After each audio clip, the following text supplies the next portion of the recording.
When I decided to homeschool, I did what every new homeschooling parent does.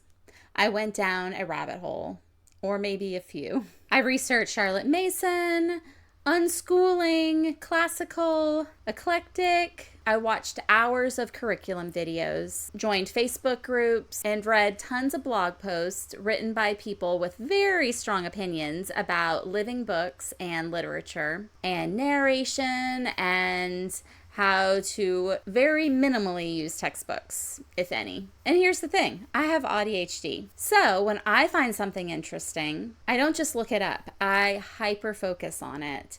And I was so immersed in it that Charlotte Mason might have been my personality for a few minutes. And then when we finally started homeschooling, I spent months troubleshooting, wondering why things weren't clicking. I had just done all that research. And it took me a long time to realize that I was researching the wrong thing entirely.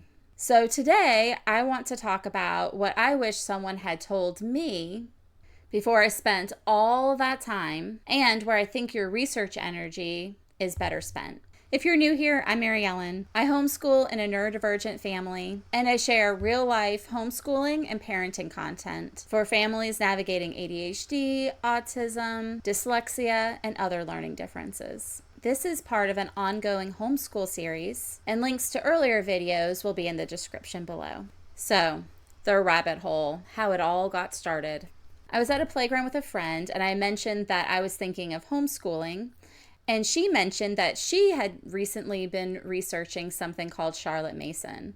I had never heard of her before, but when I went home, I looked it up and I was in love immediately. And I want to be clear, Charlotte Mason is still a huge part of how I homeschool, and I'm going to do a whole video just on that. But here's what happened in the beginning. I got so deep into researching the method that I lost track of the actual question that I should have been asking. I was in forums asking what Charlotte Mason curriculums were best, listening to podcasts, scouring websites, and then when I finally picked the perfect curriculum, and then things weren't going the way I envisioned, I was trying to figure out if I was even doing it right. And the advice that I kept getting in these communities were, just trust the process. So I kept trusting the process, and I kept troubleshooting. And the whole time, I never stopped to ask, is this actually the best way for my kids' brains to learn?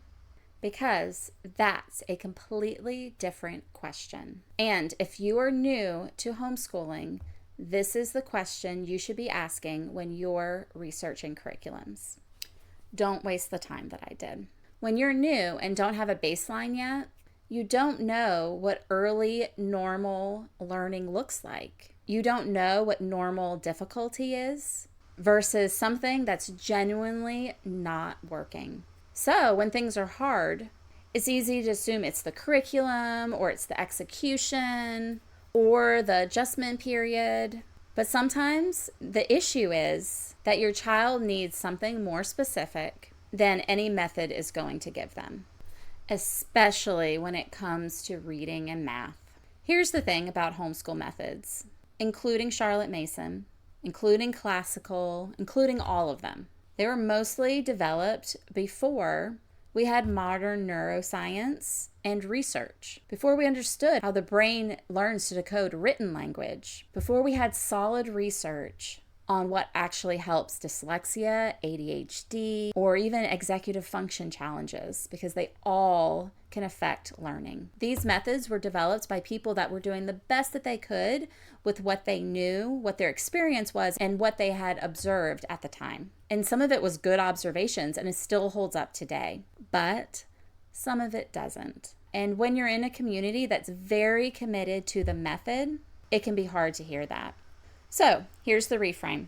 Before you pick a method, or even alongside whatever method you're drawn to, spend some time researching how kids learn. This matters for our community because a lot of method-based homeschooling leans on the idea of reading develops naturally through rich exposure to literature. Phonics focuses on decoding by teaching the relationship between letters and sound. Whole language encourages recognizing whole words through context and meaning. The research overwhelmingly supports phonics as the stronger foundation. So practically, what you're looking for in a curriculum: phonics-based, teaches sound to letter mapping, incorporates word study, and uses a multisensory approach. The brain really likes multisensory. Multisensory means engaging multiple pathways at once, writing letters, using letter tiles, Play-Doh, chalk,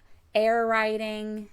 For kids without learning struggles, lessons will often move pretty quickly. For kids with reading differences, it may take longer for things to become automatic, and that's okay. That's expected.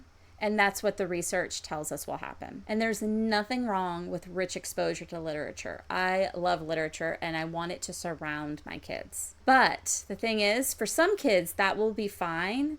But for kids with reading differences, that approach can actually work against them. They are not going to learn by just exposing them to this wonderful, rich language. And knowing this going in, it would have saved me a significant amount of troubleshooting time. For math, look into research on how kids build number sense and what supports kids with working memory challenges or math anxiety. The flag that I look for now: does this curriculum teach why before it teaches how? Does it build conceptual understanding before procedures? For neurodivergent kids, math that's only steps, do this, then this, tends to fall apart when memory and executive function are already under strain. Other things that you'll be looking for are explicit and systematic instruction, manipulative use so abstract concepts become concrete, and practice that's frequent, brief, and spaced out. And you'll notice with neurodivergent kids in general, explicit and systematic instruction works well beyond just academics. And I'll put some helpful links in the description to help you get started on your research for language arts and math curriculums. But for the structure of your homeschool, this is where the method can be very helpful, but maybe not as you would expect. Research on ADHD and executive function tells us shorter and varied work periods beat long blocks of time. Movement and outdoor time genuinely support regulation, and I've seen this in my own kids. And reducing the output barrier. That would be like using narration sometimes instead of always requiring writing, especially if writing is a difficult task for your kid. And all of these concepts are used in the Charlotte Mason method. The difference is knowing why it works. So then when something isn't going well, you can problem solve based on the research instead of just trying harder with the method. And here's the thing: even if your kids